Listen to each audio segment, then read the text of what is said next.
कल के दिन आपने निर्वाह के बारे में सुना। आज मैं आप सबको निर्माण की चर्चा कर रहा हूं। निर्माण एक रचना विशेष है, उसमें बहुत बड़ी संयोजना होती है।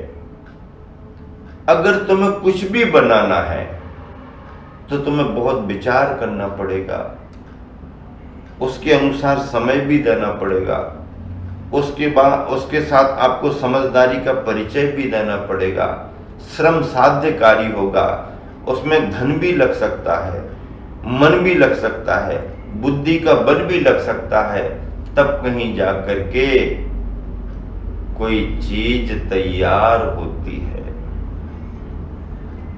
कीमती और महत्वपूर्ण वस्तु को तैयार करने में समय लगता है। एक वस्तु को तैयार करने में समय लगता है तो एक जीवंत व्यक्तित्व को तैयार करने में कितना समय नहीं लगेगा, कितना समय नहीं लगेगा, कितना समय नहीं लगेगा। क्या बात है, बहुत समय लगता है। मैं बार बार विचार करता हूं, लोग कहते हैं कि भगवान ने सृष्टि बनाई, भगवान के बनाए हुए ये सब पुतले हैं। हालांकि एक चर्चा मात्र है, भगवान ऐसा करता नहीं है। और जब भगवान बन ही गया तो किसी को बनाने और मिटाने की उसको जरूरत नहीं है। सृष्टि स्वयं संचालित होती है और एक प्रकृति का परिणमन है। फिर भी अगर कोई कहता है कि भगवान ने पुतले बनाए तो फर्क कितना है। आदमी ने भी पुतले बनाए, इंसान ने पुतले बनाए, भगवान ने भी पुतले बनाए। इंसान ने भगवान के पुतले बनाए और मंदिर में रख दिए, दुनिया पूजने लगी।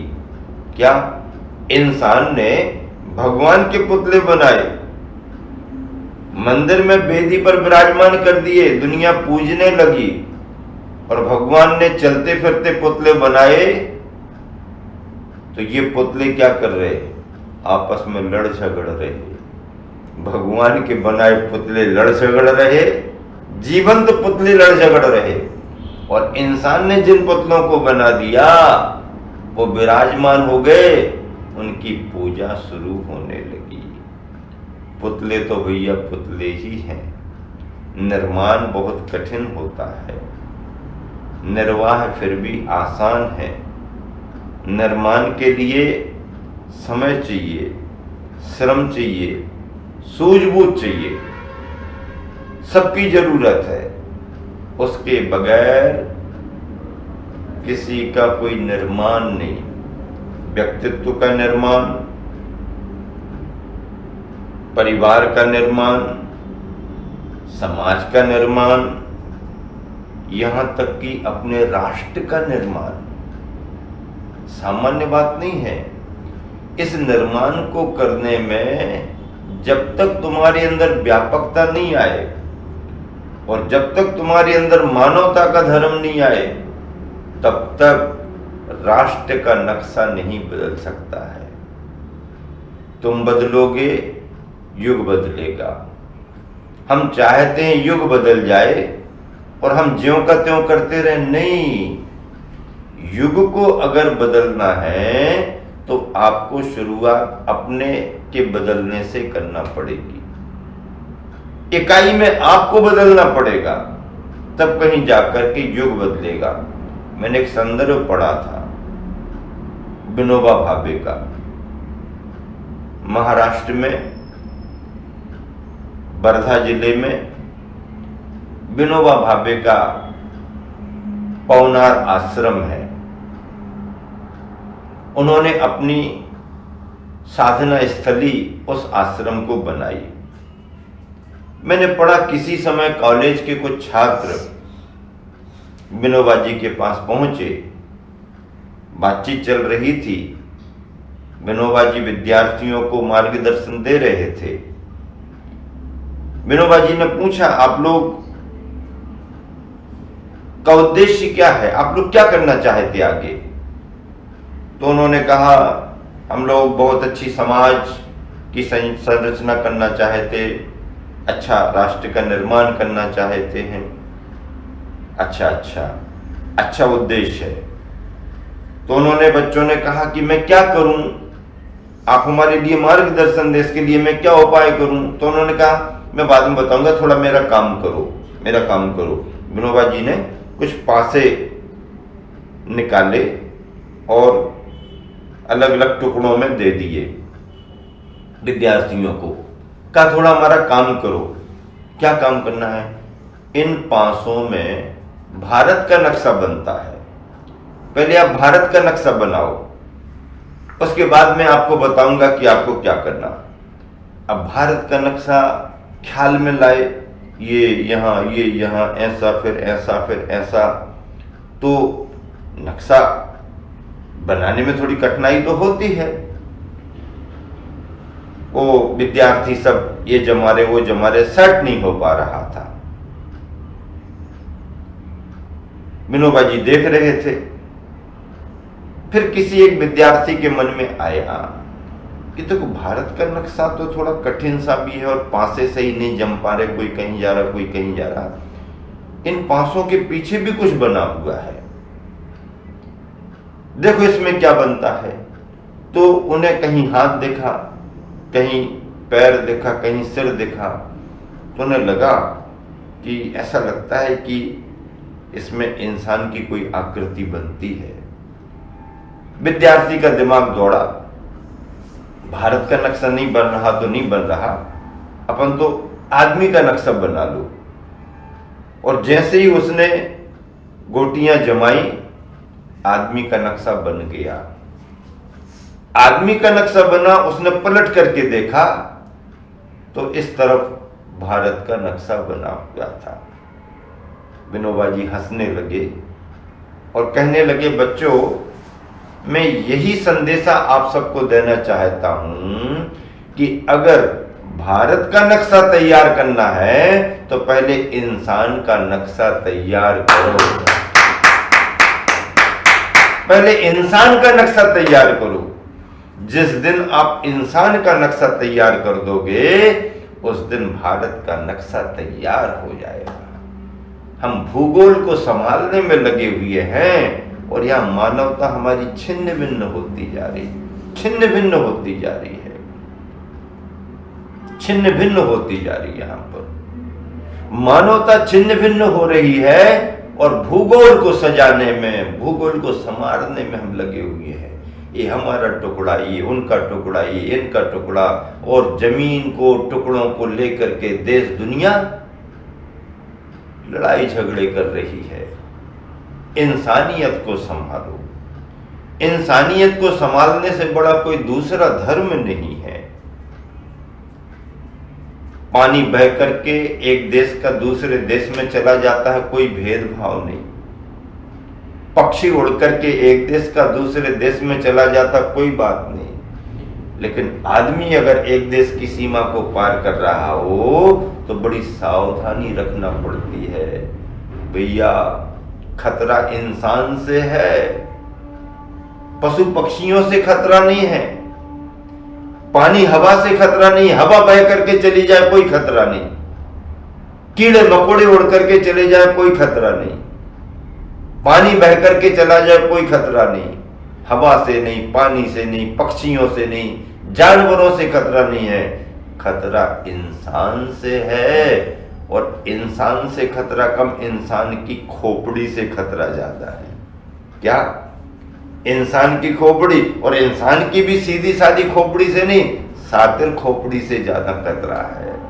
हाँ, इसीलिए सबसे पहले अगर तुम्हें भारत का नक्शा बनाना है, अपने देश को अच्छा तैयार करना है, तो इंसान का नक्शा तैयार करो। विनोबा जी ने जो संदेशा दिया, बच्चों को सारी बात समझ में आ गई। मानवता से बड़ा कोई दूसरा धर्म नहीं है।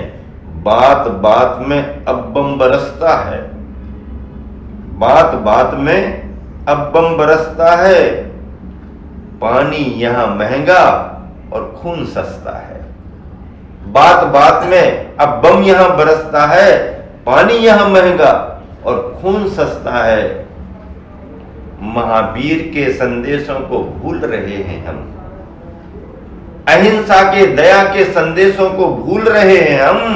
अरे फिर से इस धरती को महावीर की आवश्यकता है, फिर से इस धरती को महावीर की आवश्यकता है। इस धरा को श्री राम की जरूरत है, इस धरा को श्री कृष्ण की जरूरत है, इस धरा को महावीर की जरूरत है, प्रेम की जरूरत है, अहिंसा के सिद्धांतों की जरूरत है। इसलिए निर्माण का जो संदेश है, पहले अपने व्यक्तित्व का निर्माण करो, परिवार और समाज के निर्माण के साथ फिर राष्ट्र के निर्माण के लिए आप आगे बढ़ो। यही संदेशा निर्माण में आता है। निर्माण बहुत महत्वपूर्ण है। देखिए, किसी चीज को बनाने में समय तो लगता ही है। आप सब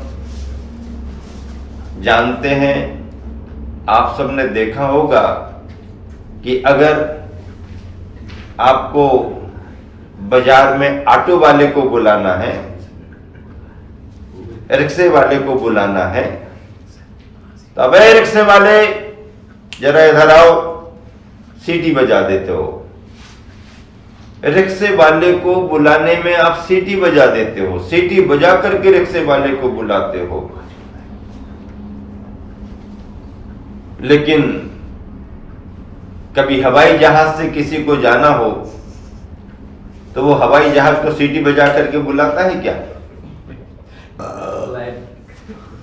हवाई जहाज को सीटी बजा करके बुलाता है क्या? नहीं, तुम्हारी सीटी बजाने से हवाई जहाज आएगा भी नहीं।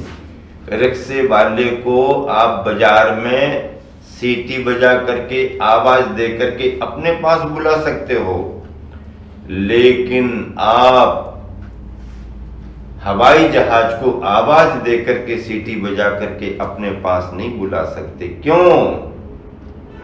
इसलिए आप कारण पूछो ना क्यों? इसलिए कि रिक्शा एक दिन में तैयार हो जाता है, लेकिन हवाई जहाज को तैयार करने में कम से कम 1 साल लग जाता है। रिक्शा एक दिन में तैयार हो गया, लेकिन हवाई जहाज को तैयार होने में 1 वर्ष लग जाता है। इसलिए तो आप हवाई जहाज में सफर करने के लिए 2-2 घंटे पहले से जाकर के इंतजार करते हो, क्योंकि हवाई जहाज का महत्व आपको मालूम है। उसको बनाने में, तैयार करने में बड़ा श्रम हुआ है, बड़ा समय लगा है। रिक्शा आम बात है, यूं बन जाता है। एक व्यक्ति ने अपने बच्चे से पूछा, परीक्षा का समय है, पढ़ाई वढ़ाई कैसी चल रही? आप चिंता क्यों करते, वो तो ठीक चल रही है। नहीं नहीं, रिजल्ट भी तो आएगा, रिजल्ट आएगा आएगा, हमें कोई चिंता नहीं है। सुनो, बोले देखो, अगर तुम पास हो गए तो 2 पहिए वाली साइकिल देंगे आपको, अगर पास हो गए तो 2 पहिए वाली साइकिल देंगे, और फेल हो गए तो 3 पहिए वाला रिक्शा देंगे। पास हो गए तो 2 पहिए वाली साइकिल देंगे, खूब घूमो, और अगर फेल हो गए तो ध्यान रखना बच्चों, 3 पहिया वाला रिक्शा देंगे, ढोते रहो, दिन भर काम करते रहो। हवाई जहाज का महत्व तो दुनिया जानती है, उसकी कीमत है, उसके सफर का आनंद है। इसी तरह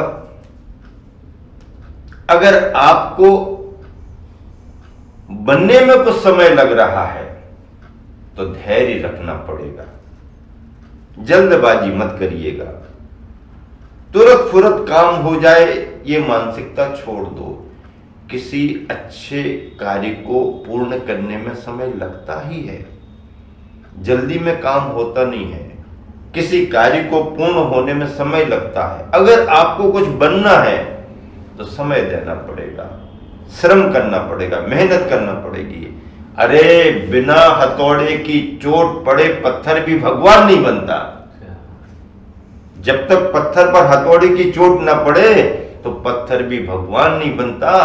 फिर तुम महान इंसान बनना चाहते हो तो मुश्किलों का सामना तो करना ही पड़ेगा, मुश्किलों का सामना करना पड़ेगा। और मैंने एक जगह सुविचार पढ़ा था कि अगर परेशानियां आकर के तुमको सब तरफ से घेरने लगी हैं, मुश्किलें आकर के आपको सब तरफ से परेशान करने लगी हैं, तो समझो अब तुम्हारे हीरे बनने का वक्त आ गया है।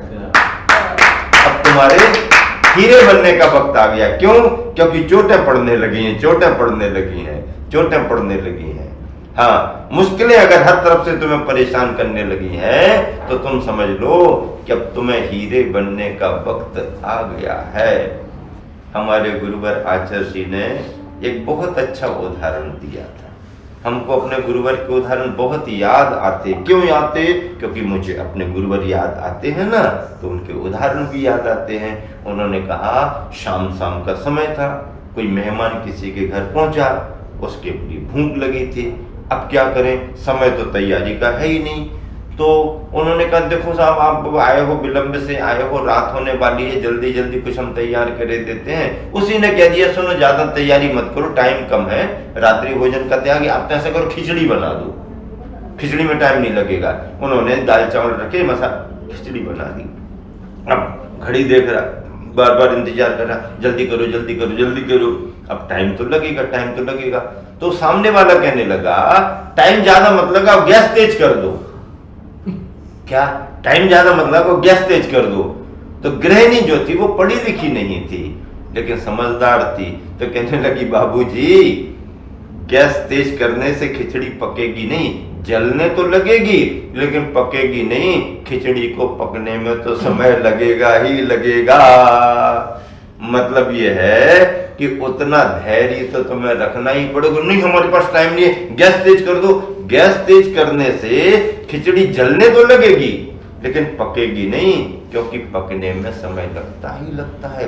गुरुवर आचार्य श्री जब अपने गुरुवर ज्ञान सागर जी से पढ़ते थे तो सुबह शाम दिनचर्या इतनी टाइट, कई क्लासें पढ़ते थे। तब उन्होंने कहा पढ़ता तो जा रहा हूं लेकिन अभी पूरा समझने में टाइम लग रहा है, पूरी बात समझ में नहीं, पकड़ में नहीं आ रही। तो ज्ञान सागर जी मैंने कहा चिंता मत करो, अभी पढ़ने का समय पढ़ लो, विद्या कालेन पच्यते, विद्या समय पाकर के अपने आप पकेगी। ऐसा गुरुवर ज्ञान सागर जी का संदेश था।